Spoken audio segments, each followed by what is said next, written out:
오늘 우리에게 주신 하나님 말씀은 신명기 31장 30절에서 32장 14절까지입니다. 구약성경 313쪽입니다. 제가 하나님 말씀 받들어 봉독하도록 하겠습니다. 그리고 모세가 이스라엘 총회에 이 노래의 말씀을 끝까지 읽어 들리니라. 하늘이여 귀를 기울이라. 내가 말하리라. 땅은 내 입의 말을 들을지어다. 내 교훈은 비처럼 내리고 내 말은 이슬처럼 맺히나니 연한 풀 위에 가는 비 같고 채소 위에 단비 같도다. 내가 여호와의 이름을 전파하리니 너희는 우리 하나님께 위엄을 돌릴지어다. 그는 반석이시니 그가 하신 일이 완전하고 그의 모든 길이 정의롭고 진실하고 거짓이 없으신 하나님이시니 공의로우시고 바르시도다. 그들이 하나님을 향하여 악을 행하니 하나님의 자녀가 아니요 흠이 있고 삐뚤어진 세대로다. 어리석고 지혜 없는 백성아, 여호와께 이같이 보답하느냐? 그는 내 아버지이시오 너를 지으신 이가 아니시냐? 그가 너를 만드시고 너를 세우셨도다. 옛날을 기억하라. 역대의 연대를 생각하라. 내 아버지에게 물으라. 그가 내게 설명할 것이요 내 어른들에게 물으라. 그들이 내게 말하리로다. 지극히 높으신 자가 민족들에게 기업을 주실 때에 인종을 나누실 때에 이스라엘 자손의 수요대로 백성들의 경계를 정하셨도다. 여호와의 분깃은 자기 백성이라. 야곱은 그가 택하신 기업이로다.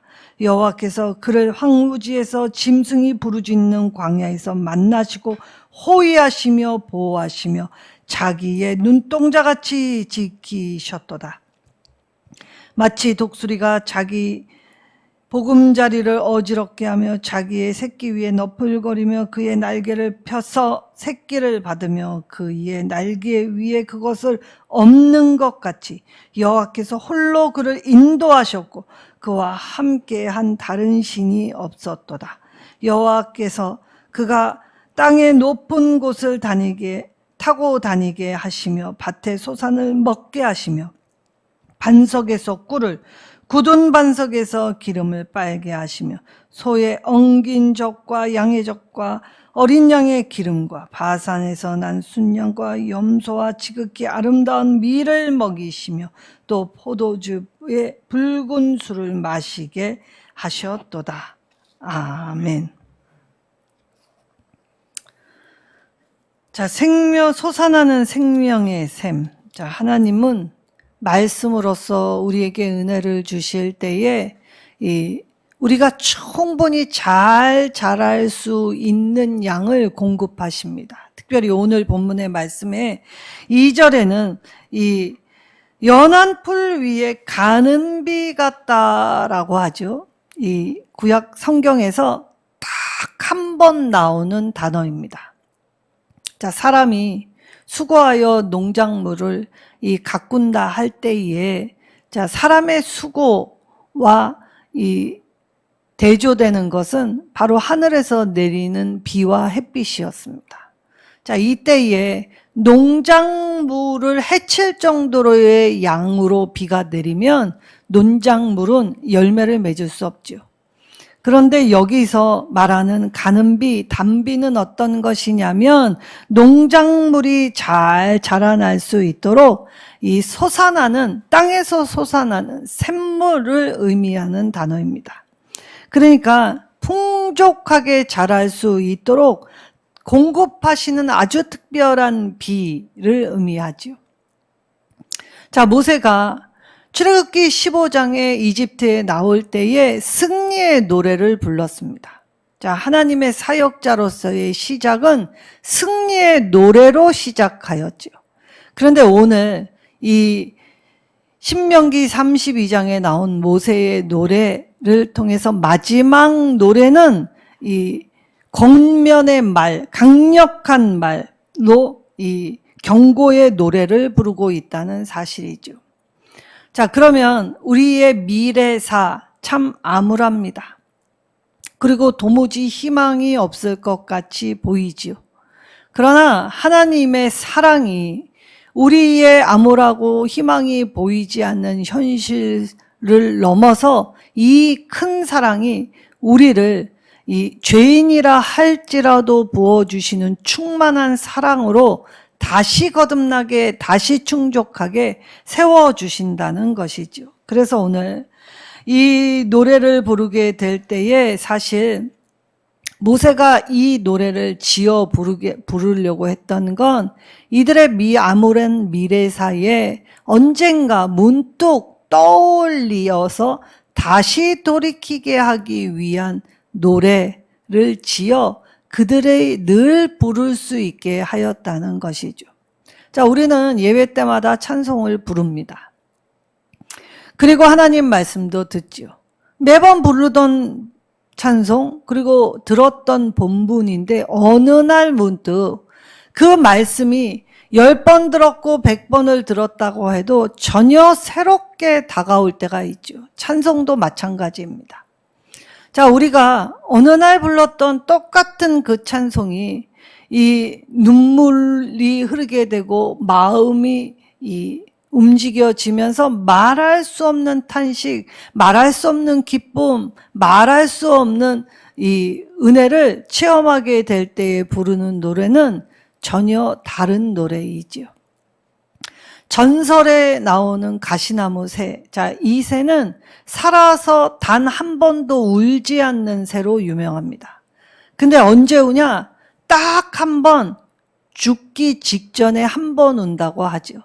자, 이때 새의 가슴팍을 가장 날카롭고 뾰족한 가시에 자기의 몸을 부대끼면서 거기서 이 가시가 찌르는 통증으로 말미암아 부르는 곡. 그래서 그때의 처절한 이 새의 노래가 황홀하리만큼 아름답다고 해서 가시나무 새라는 이 이야기가 들려오곤 하였죠.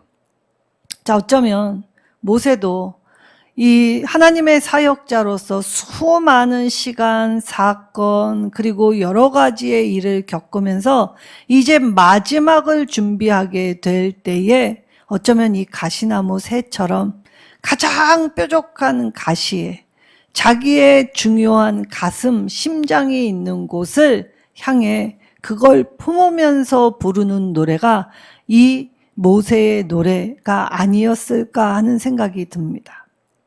자, 이때 모세가 이 노래를 부르라고 한 이유가 있죠. 자, 하나님은 이 이스라엘을 지금까지 인도하셨습니다. 그리고 하나님의 은혜로 약속의 땅에 들어가게 되죠. 근데 하나님의 은혜로 들어가게 된 약속의 땅 가나안에서 그들이 배교할까 봐 미리 염려하셨지요. 알고 계셨다는 것입니다.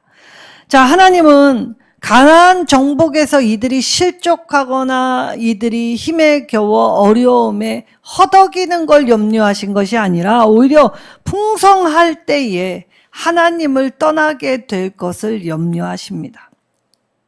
그래서 이스라엘 배교사라는 아주 무거운 주제를 가지고 이 암울한 미래를 예언적으로 전제하면서 자, 이스라엘이 사전에 이 배교를 방지시키고자 자, 훈련하고 교육하는 차원에서 이 노래를 듣고 부르고 깨달아 하나님의 진노를 면하고 그리고 때로는 배교했을 때라도 이 하나님의 진노로 어려움이 당하걸랑 그때에 돌이켜 하나님께 돌아온다면 하나님은 늘 죄인을 불쌍히 여기시는 사랑의 하나님이시다라는 걸 강조하였던 것입니다. 그러니 이 노래가 들려지거들랑 속히 회개하고 주 앞으로 나오는 것만이 유일한 해답이요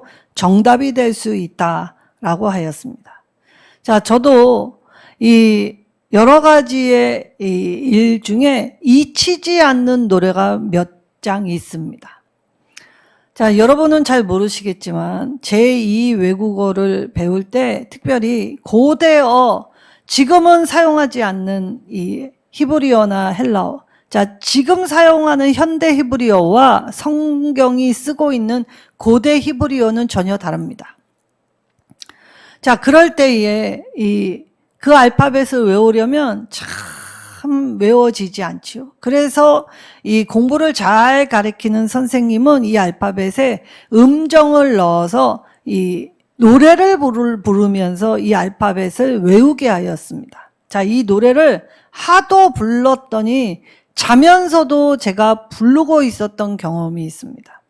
그리고 그 노래가 지금도 잊혀지지 않아서 지금도 부르라면 얼마든지 부를 수 있을 정도이고, 그때 열심히 부른 이 노래로 지금 고대 히브리어를 읽을 수 있는 수준에까지 되어 있죠. 잊히지 않았다는 것입니다.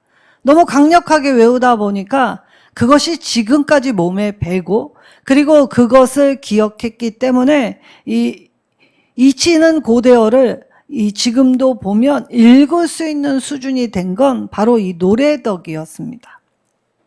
자, 이럴 때 내가 좋아하는 노래, 또 내 마음을 울렸던 노래, 그리고 내가 사랑했던 사람들이 불렀던 노래, 그러니까 우리 안에는 이런 여러 가지 의미 있는 노래들이 있죠. 자, 학교에 가면 교가가 있습니다. 우리나라의 이 노래는 애국가가 있죠. 그리고 각 기관과 단체도 자기 자체만의 노래를 가지고 있는 곳이 참 많습니다. 자, 이처럼 노래에는 힘이 있지요. 자, 그래서 이 효과적인 교육 방법으로 모세가 노래를 짓게 될 때에, 자, 그러면 이 노래가 단순한 노래인가 라고 할 때 그렇지 않습니다. 이 노래에는 하나님과 맺은 언약, 조약의 형식을 가지고 있기 때문에, 자, 언약을 맺을 때에는 반드시 두세 증인이 있어야 하지요. 근데 모세가 이때에 이스라엘 백성과 하나님과의 언약 관계를 상기시킬 때에 초청했던 증인은 바로 하늘과 땅입니다. 자, 하늘과 땅을 두 증인으로 삼지요. 자, 왜 그랬냐라고 할 때 모세가 전달하고 있는 이 내용을 결코 잊혀서는 안 될 중요한 내용이기도 했지만, 자, 하늘과 땅은 이 시대와 문화와 나라와 여건이 다 달라도 여전히 존재하는, 그래서 하늘과 땅 안에 이 영원성이라는 의미가 더하여져 있기 때문에 하늘과 땅 불변하는 증인을 세워 이 노래를 부르게 하였다는 것입니다. 자, 그럴 때 이 천지, 하늘과 땅, 자, 하나님이 태초의 말씀으로 이 천지, 하늘과 땅을 지으실 때에, 자, 하늘을 증인으로 할 때는 나의 말에 귀 기울이라 라고 하였지요. 자, 우리는 하늘의 소리를 듣는 사람들입니다. 그래서 계시록의 말씀에는 귀 있는 자는 들을지어다 라고 말씀하시죠. 땅을 밟고 있지만 땅에는 수많은 정보, 소식, 뉴스, 사건, 이러한 것들이 참 많이 돌아다닙니다. 근데 사실 실상 중요한 것은 하나도 없죠. 모든 건 다 지나갔습니다. 그리고 이 미래를 예견한다고 하여 그들의 말처럼 세상 일이 내 맘대로 되지도 않지요. 악인의 관영함이 영원할 것 같지만 악인은 생각지 않은 한순간에 홀연히 사라졌습니다. 하나님을 대적했던 강한 나라들, 이 자신의 권세와 위엄을 높이려 했지만 하나님의 권능 앞에서는 속절없이 무너져 갔지요. 그래서 오늘 우리는 하늘의 소리를 듣는 존재로서 이 땅에서 하나님의 증인으로서 살아가야 하기 때문에 우리는 무엇보다도 하나님의 말씀에 귀를 기울여야 합니다. 귀를 기울이라는 말은 내 신경을 온전히 한 곳으로 집중, 그러니까 내 시선이 분산되는 것을 의미하지 않지요. 시선이 분산되면 내가 무엇을 할지 몰라 갈팡질팡하게 됩니다. 그래서 하늘을 향해 꼿꼿한 시선, 올곧음으로 살아가야 하죠. 그리고 땅을 증인으로 삼을 때는 내 입의 말을 들을지어다 라고 말을 하였습니다. 자, 하늘의 이야기를 잘 들으면 세상에 나아가 그 땅에 사는 사람들에게 하늘의 소리를 들려주어야 하는 것입니다. 자, 이때에 천지는 없어지려니와 하나님의 말씀은 영영이 서리라 라고 말씀하셨죠. 그래서 하나님의 말씀은 영원 불변성을 가지고 있기 때문에 변하시지 않습니다. 자, 그러니 그 영원 불멸의 하나님께서 오늘 이 3절의 위엄을, 하나님의 위엄을, 자, 그러면 그 하나님의 위엄은 위대한 힘과 능력을 뜻하기도 하지만 사실은 이스라엘 자기 백성 삼으신 약하디 약한 우매한 어리석은 그들에게 들려주신 하나님의 친절, 정의, 그것을 의미하는 것으로 이 위엄을 사용하였습니다. 자, 히브리어 고델이라는 이 단어는 위대함, 탁월함, 크다라는 뜻을 가지고 있죠. 그러니까 이스라엘 백성은 자신의 힘으로 된 것이 아니라 하나님이 함께 하셔서 하나님이 책임져 주시기에 하나님이 나타내 주시는 힘과 능력을 따라서 이 하나님 앞에서 함께 살아가게 될 때 이들의 삶을 책임져 주시는 하나님의 능력이 보여지는 것이라는 것이죠. 자, 이때에 자, 하나님은 어떤 분이신가 라고 할 때 4절에 하나님을 특징하는 단어를 써 놓았습니다. 반석이시니 라고 하였죠. 자, 이 반석 또한 하늘과 땅과 마찬가지로 불변하는 존재라는 인식이 가지고 있습니다. 흔들림 없이. 자, 세파에 깎일지언정 없어지지 않지요. 그래서 반석은 이 흔들림 없이 불변하는 하나님의 모습을 표현할 때 사용되는 것이 바로 반석입니다. 자, 예수님이 내가 내 교회를 내 반석 위에 세운다라고 하셨지요. 자, 이때의 반석은 특정한 어떤 사람이 아니라 바로 하나님의 말씀 위에 세우시겠다라는 것이었습니다. 자, 그럼 그 반석과 같은 말씀 안에는 한치의 거짓이 없으시다라고 말씀을 하시죠. 그래서 그가 반석이시고 그가 하시는 일이 완전하고 그의 모든 길이 정의롭고 진실하고 거짓이 없으신 하나님. 자, 하나님을 표현하게 될 때에 자, 완전하다. 그리고 모든 길에 정의롭다. 자, 세상이 자기 신을 향한 열심을 행할 때, 자, 종교의 연합이 뭐라고 얘기합니까? 각자가 섬기는 신에 대한 열심을 다하면 그 끝은 모두 똑같다. 그래서 구원에 다다를 수 있다. 자, 종교다원주의, 보편주의가 지금 하고 있는 일들입니다. 그런데 그들이 이야기하는 건 절대로 영원불변한 말이 아니죠. 그들의 신의 이야기도 영원불변성을 가지고 있지 않습니다. 자, 그럴 때 하나님이 하신 일은 완전하다라고 할 때, 자, 하나님이 하시는 일은 사람이 유추해 볼 수 없지요. 그러나 하나님은 고토에서 진흙더미에서 세우시기도 하고 무너뜨리시기도 합니다. 그리고 완전히 무너진 곳에서 우리는 시작할 수 없다 생각하지만 그 무너진 곳에서 다시 시작하실 때, 자, 하나님이 세우시는 부흥의 역사는 상상 이상이었죠. 전 세계 어느 나라 역사도 역사의 뒤안길로 사라졌다가 다시 나온 나라가 없습니다. 이스라엘을 제외하고는. 자, 이스라엘은 나라가 통째로 없어졌습니다. 나라만 없어졌을 뿐만이 아니라 이스라엘 모든 민족이 전 세계 디아스포라로 흩어졌지요. 자, 그리고 이 몇천 년 동안 그들은 나라 없이 지내야 했습니다. 근데 어떻게 되었습니까? 하나님이 다시 세우셨습니다. 지금 당당하게 다윗의 별이라는 국기를 가지고 이 자신들의 나라 안에서 이슬람과의 전쟁을 선포하면서 꿋꿋하게 지금 국가의 명맥을 이어가고 있지요.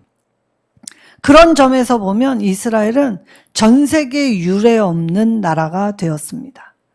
그 또한 하나님의 은혜이시죠. 그러니 하나님이 하시는 일은 우리가 알 수 없는 기이한 일, 그러나 한치의 거짓이 없으시기 때문에 하나님이 하시는 일에는 삐뚤어짐이나 또 한쪽으로 치우침 절대 있을 수 없다. 그래서 하나님은 정의로우시고 바르시도다라고 이야기하였던 것입니다.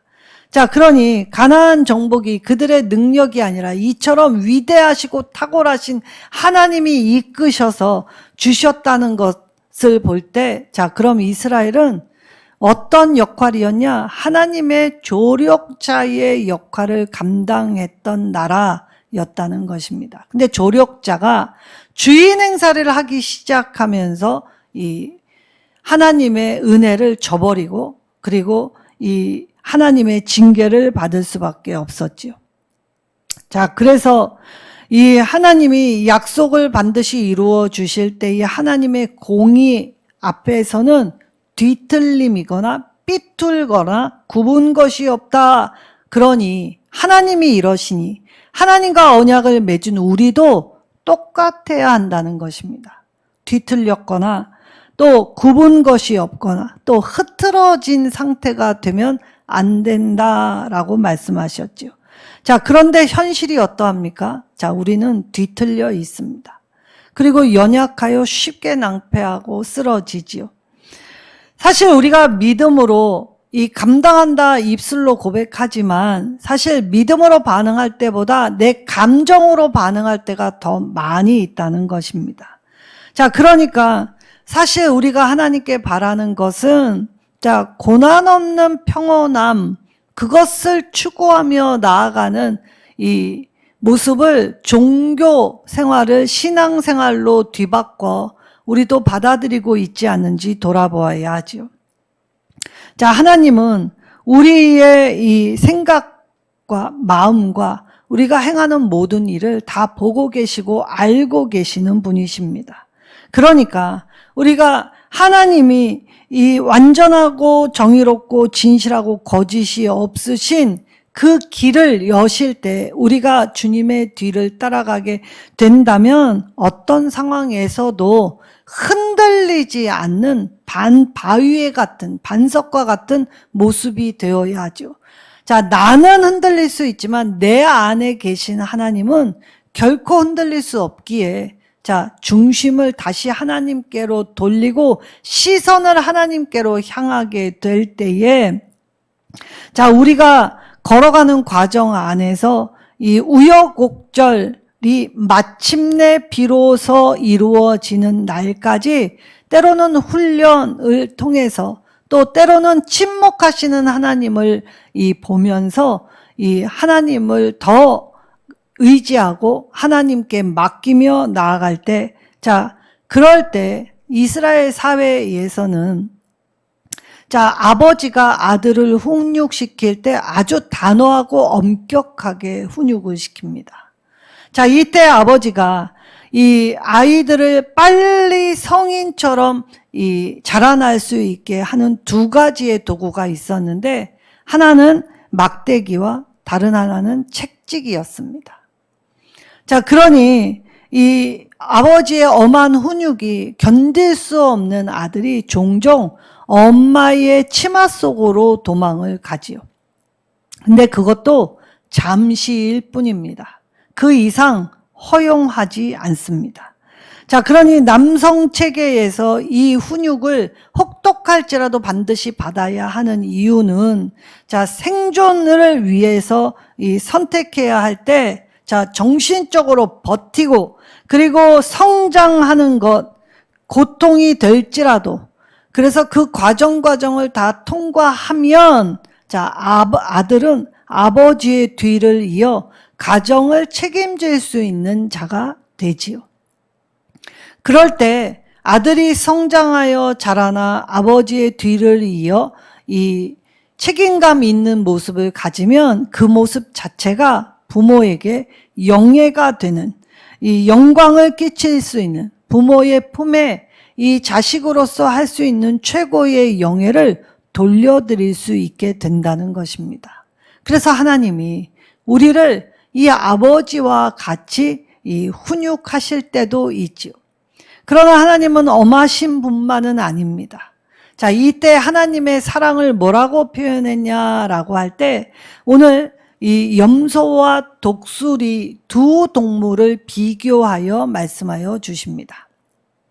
자, 보통 염소는 굉장히 이기적이고 부정적인 이미지를 가지고 있죠. 그리고 실제로 염소는 새끼를 낳을 때 산 꼭대기에서 이 새끼를 낳게 됩니다. 근데 이 산 꼭대기에 있기 때문에 이 출산의 고통은 동물들에게도 있기에 이 출산하게 될 때 몸을 구부리다가 그만 이 산 꼭대기에서 난 이 새끼가 그만 떨어져 죽는 일들이 비일비재했지요. 그런데 그 염소는 자기 고통이 먼저이지 새끼의 고통이나 죽음을 방치했기 때문에 성경에서는 무정의 대명사로 염소를 주로 이야기를 하죠.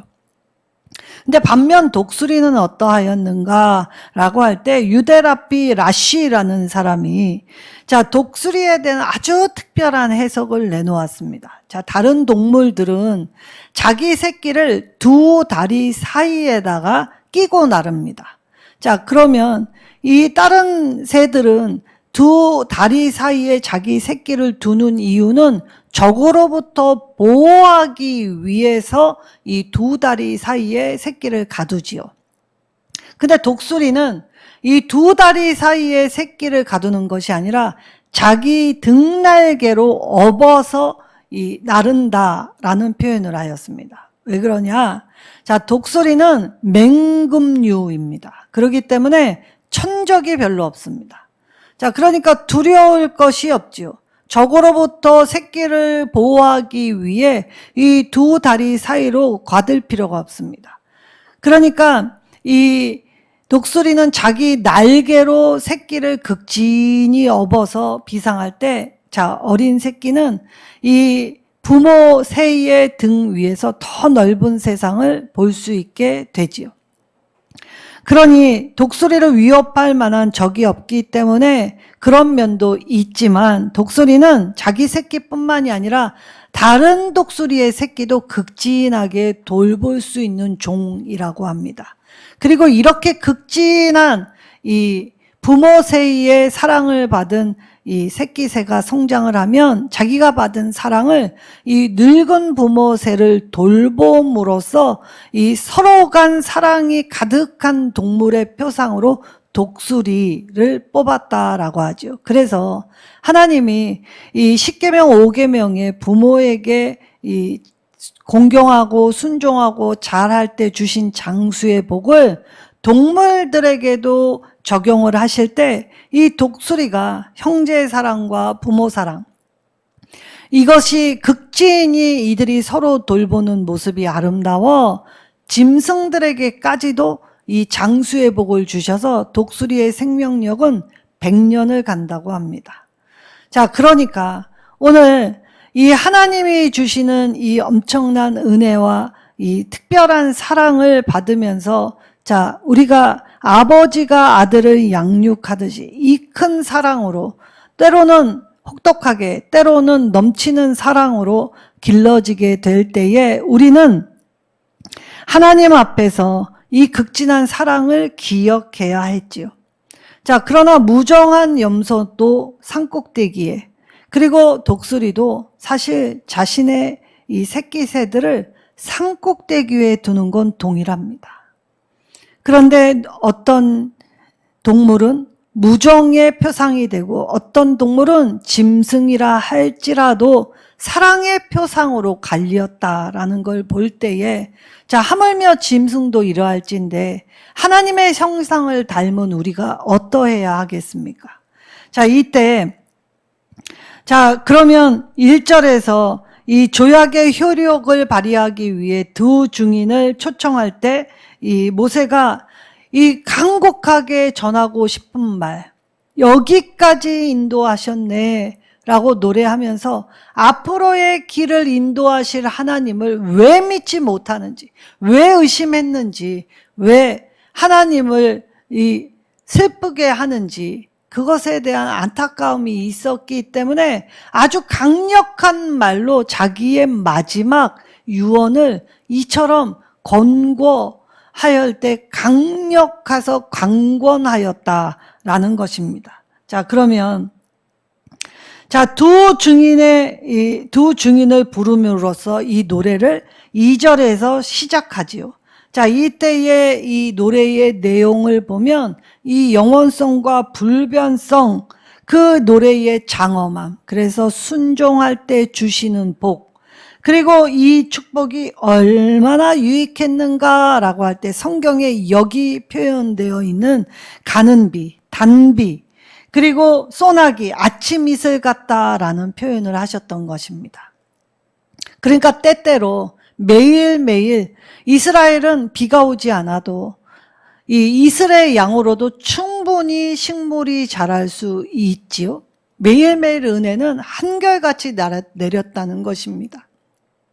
그리고 갑자기 터져 나오는 샘물과 같은 은혜, 또 폭포수와 같은 은혜, 풍랑처럼 일렁이는 은혜. 하나님은 늘 한결같은 사랑으로 저주, 그래서 힘들게 하려고 이 노래를 부르라고 한 것이 아니라 오히려 잘 자라나 충족하고 풍성하여 하나님의 넘치는 은혜를 받아 온전한 모습으로 하나님 백성이 되기를 바라신 마음으로 이 노래를 부르라고 하셨죠. 자, 그러면 이 노래를 시작하면서 부르는 이유를 3절에서 4절 이야기할 때 하나님의 이름을 전파하기 위해서이다 라고 합니다. 자, 하나님의 이름을 전파하리니 너희는 우리 하나님께 위엄을 돌릴지어다. 매 순간 하나님의 크심, 아름다우심, 위대하심, 그리고 내가 생각지 않은 길까지 미치는 하나님의 이 미쁘신 사랑, 그 사랑을 기억하여 하나님의 놀라운 역사, 그리고 그 하나님의 인자와 성실, 그 하나님의 성품을 발견하게 될 때 우리는 하나님의 성품처럼 흔들리지 않는 하나님을 향한 반응하는 자가 되어야 한다는 것입니다. 그러니까 하나님의 성품이 올곧고 빈틈없고 흔들리지 않은 것처럼 우리도 믿음을 가질 때, 하나님을 향한 믿음을 가질 때 올곧고 빈틈없이 마귀에게 틈을 내어주지 않고 하나님 앞에 바르게 흔들림 없는 모습으로 나아가야 하죠. 왜 그러냐? 자, 믿음이라는 것은 지나온 길을 보면 더 확실합니다.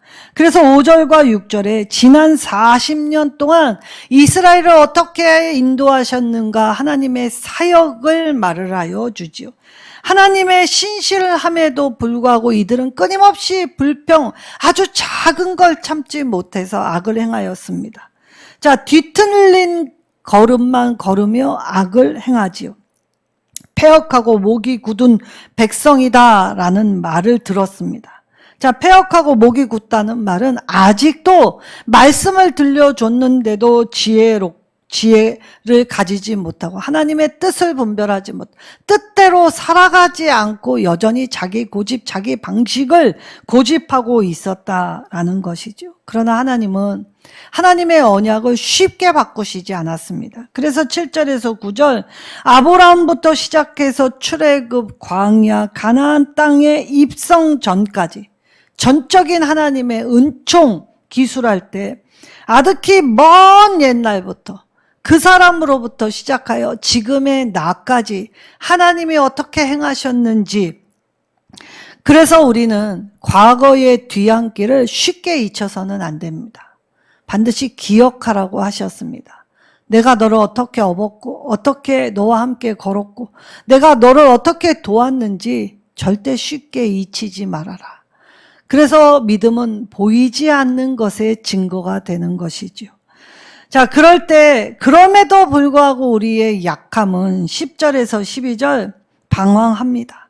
그리고 황량한 벌판을 홀로 걸어가는 양 착각하지요. 그리고 우리의 메마른 마음이 늘 삭막합니다. 은혜의 만나를 내려주셔도 내가 원하는 방식이 아니라면 여전히 하나님을 불신하지요. 그리고 수확을 할 수 없는 광야, 아무것도 없는 곳, 황폐한 곳, 그리고 거기 맹수들의 울음소리로 두려움이 가득한 곳이었지요. 그런데 그곳에 하나님이 바로 그 순간에 하나님이 한순간도 놓치지 않고 눈동자처럼 보고 계시고 지키셔서 홀로 앞서 행하셔서 그들과 함께 하셨다. 그래서 그들의 발이, 옷이, 그들이 하는 모든 것들이 부르트지도 헤어지지도 그리고 모자름도 부족함도 없는 충만의 상태였다라고 말씀하십니다. 그리고 나서 비로소 하나님의 이 훈련을 받고 난 후에야 가나안 땅에 입성하게 하시죠. 마침내 비옥한 소산 안에서 그것을 누리며 살 수 있도록 허락해 주셨다는 말입니다. 자, 그러나 하나님의 구원이 반역한 자를 제외하신 것은 결코 아니죠. 반역했지만 하나님은 그들을 용서하시고 약속의 땅에서 주님 주시는 최고의 복을 누리게 하셨다는 것입니다. 자, 그렇다면 오늘 이 모세의 노래는 누가 불러야 하는 노래입니까? 내가 불러야 하는 노래입니다. 성도가 마땅히 불러야 할 노래. 그리고 이 노래를 배울 수 있는 건 하나님의 성품이죠. 하나님의 공의, 그리고 하나님의 뜻.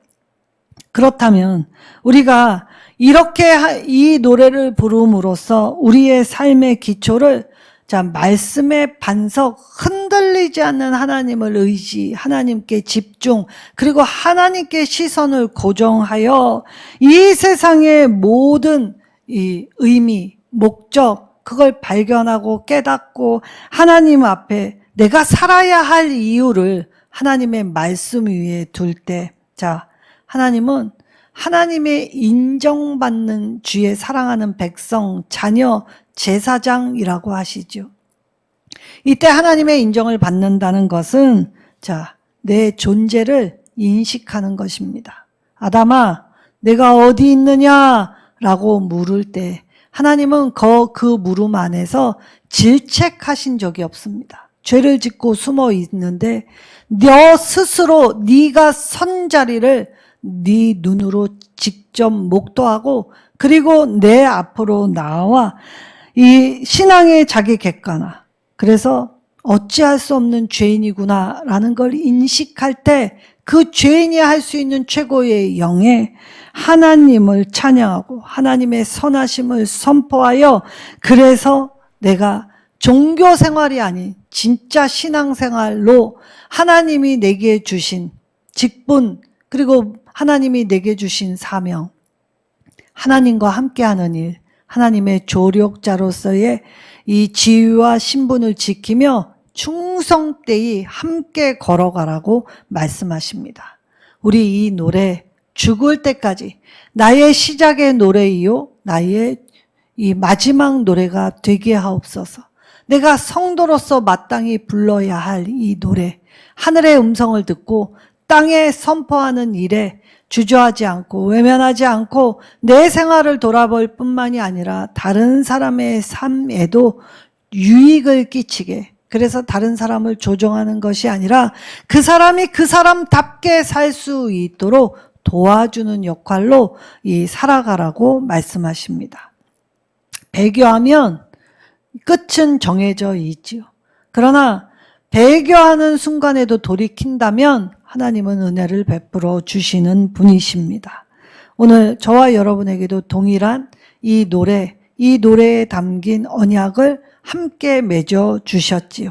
오늘 이제 우리의 삶에 앞으로 펼쳐지게 될 어떠한 일 속에서도 하나님을 발견하시고 하나님을 고백하셔서 하나님으로 충만한 저와 여러분 일선 누림교회 되시기를 예수님의 이름으로 축원합니다.